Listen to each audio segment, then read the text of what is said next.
question is not, are you going to be changed by life? Are you going to be changed by the world? You are going to be changed. And that's a good thing, because all of us realize that we're not what we should be. We're not what we could be. All of us can look at ourselves and say, I've got lots of areas to develop and get better and grow. I'm not what I possibly could be. Of course, the question is, are you going to be changed by the world, or are you going to use the world and your experiences to change yourself for the better?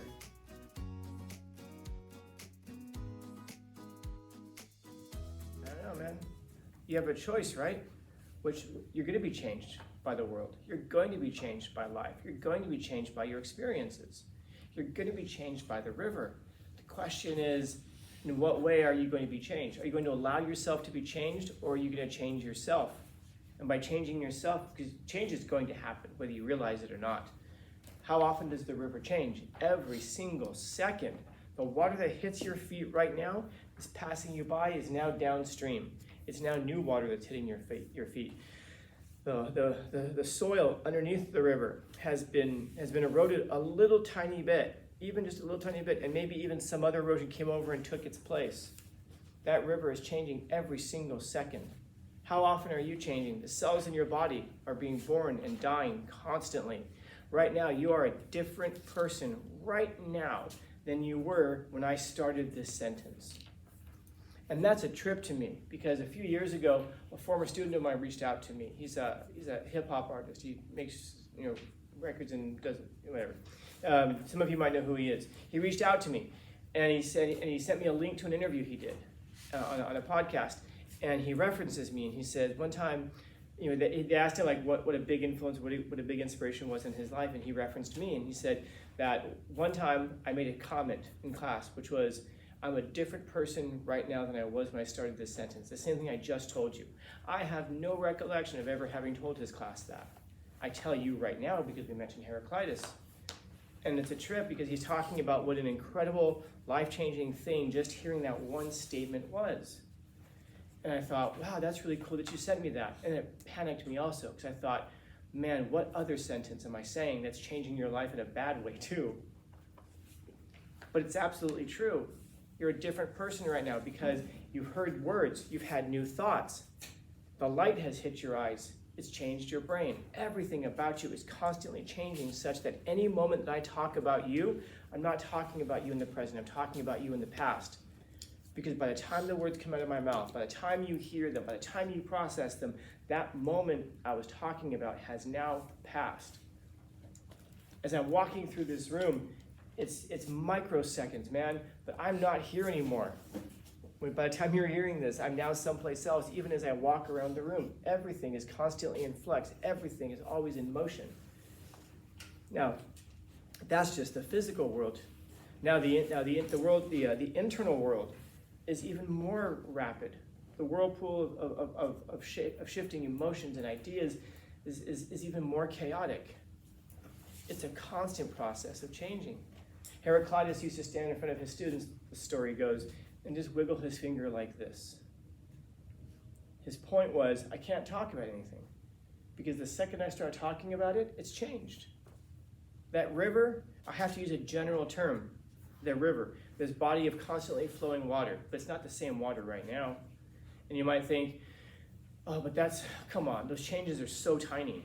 Yeah, and your life is so long, whether you realize it or not. If you're walking on an absolutely perfect straight line, think about where you're going to be 100 yards from now. If you're walking on not so perfect, but just a little bit of an angle, and I'm now walking in this, where am I going to be 100 yards from now? Way over there somewhere.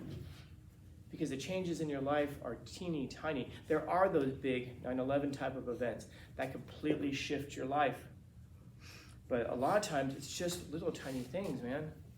And the question is not are you going to be changed by life? Are you going to be changed by the world? You are going to be changed. And that's a good thing, because all of us realize that we're not what we should be. We're not what we could be.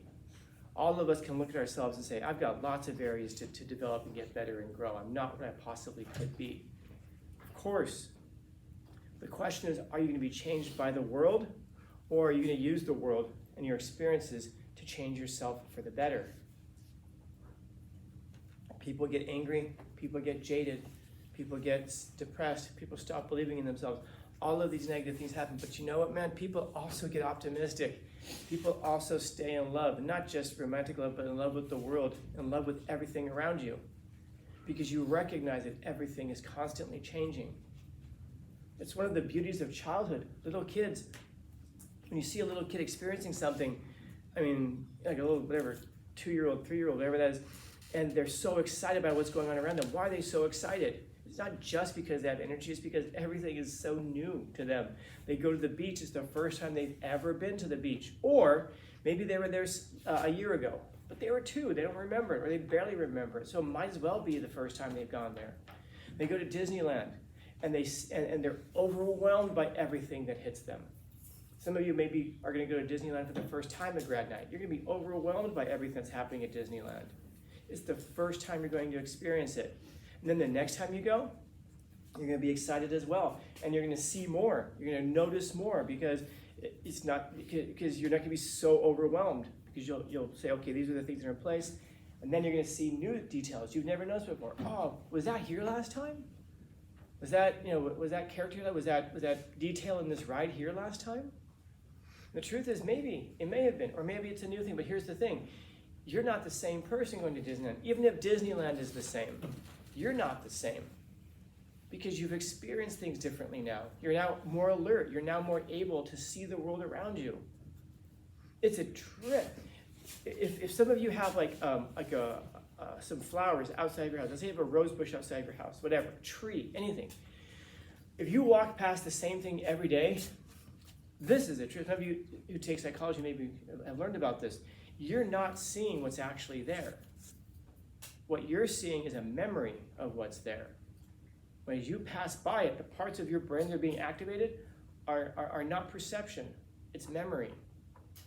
Which means one time you looked at this screen and said, that's the screen. And every time you walk past it, you're not seeing the thing as it is. You're seeing a memory of the screen. It isn't until you stop and you look at it that now your memory gets updated. So as you walk past things every day, you're not seeing the world as it really is. You're seeing the world as a memory. And so what memories do you want to fill your life up with? And if you fill yourself up with negative memories, well then yeah, everything you see around you is going to be a memory of something negative. And it's not so easy as saying, you know what, just choose to be happy. Just choose to see the world better. It's not easy. You have to fight to see the world better. You have to fight to see positivity sometimes. And so I'll start with you guys come in and do you deserve all the trust that I give you? No, many of you don't, if we're being honest. I hope you do though. And that's what keeps me going. It's a fervent optimism in the best in everybody. Unfortunately, I'm in a position where it could hurt me. Of course, it could harm me. But by the time we get to a point right now where many of us have finally gotten down to it, like, okay, we know what we have to do. We know we have. You guys are going to be gone, and then new groups will walk in next year. And I got to start all over again, and start all over again, and start all over again. It's like Groundhog Day. And I can honestly say there's nothing else in the world I'd rather be doing than that. Because, well, I'll leave the becauses for another time. But now I guess the question is, somebody puts their hope in you, somebody puts their optimism in you, somebody puts their trust in you. You realize you don't deserve it. You realize you don't earn it. In fact, maybe even you realize that, I'm getting away with all these things and he just doesn't realize it. I hope you realize by now I am way smarter than I pretend to be. Do I not see it? I'm not saying I see everything. Of course not. Do I see a lot more than I call out? Of course I do. But if I call out every little thing I see, if I call out every little ChatGPT, if I call out every tiny little thing, well, you can see how people get jaded and angry and frustrated in this career. And if that happens, what happens to you guys? I hate school. I hate this teacher. I hate this. I hate that. We are not making widgets here, man. If I turn you off of English literature, if I turn you off of language arts, if I turn you off of philosophy and psychology and chemistry and the things that we study in here, then I maybe turn you off of these things forever, and that forever changes your life. I'm not saying I want to turn everybody in here into a philosophical poet who does chemistry, but I want you to not avoid those things because you just had an experience that you had. I want you to have a place where you can come to every day and go, you know what, maybe it's not going to be so bad. I'm starting the day off in that class. And I want you to hopefully shape the way that you see things. Change it from, Scout doesn't care, to, wow, he cares. Even, you know, and that's why things run the way that they do. Because you don't change. If I hold you in the river in the same place, you have to be affected by the water. You have to be affected by your experiences. But again, the question is, how are you going to be affected, or are you going to change yourself? Are you going to use those experiences? Are you going to use that water? Because here's the thing, that water gets really heavy in life. You try to stand up against it and push back. Anybody ever go to the beach and try to push back against a wave? Good luck. You can also surf the wave. You can also swim along with the current. Sometimes in life you gotta swim against the current. And then I hope that you're strong enough to do that when it comes time. But sometimes you have to swim along with the current. And you can use those experiences to get somewhere faster, to become better when you're there. But you're gonna be changed. That's good. And because who wants to stay the same? And even if you say, but I like the way things are, they could be better. So could you. So could everybody else around you. So be patient with yourself and be patient with everybody else around you.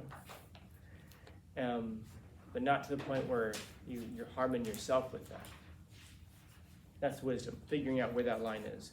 So how patient can you be? How helpful can you be? Depending on how strong you make yourself. And maybe that's a good reason in your life to become as strong as possible. Because the stronger you are, the better off you are, the more you can help people around you. Not just strangers, although that's a good thing, but family, friends, kids if you have them one day, God willing. Questions, comments, concerns, complaints, criticisms, critiques? Yeah. Question. Yeah.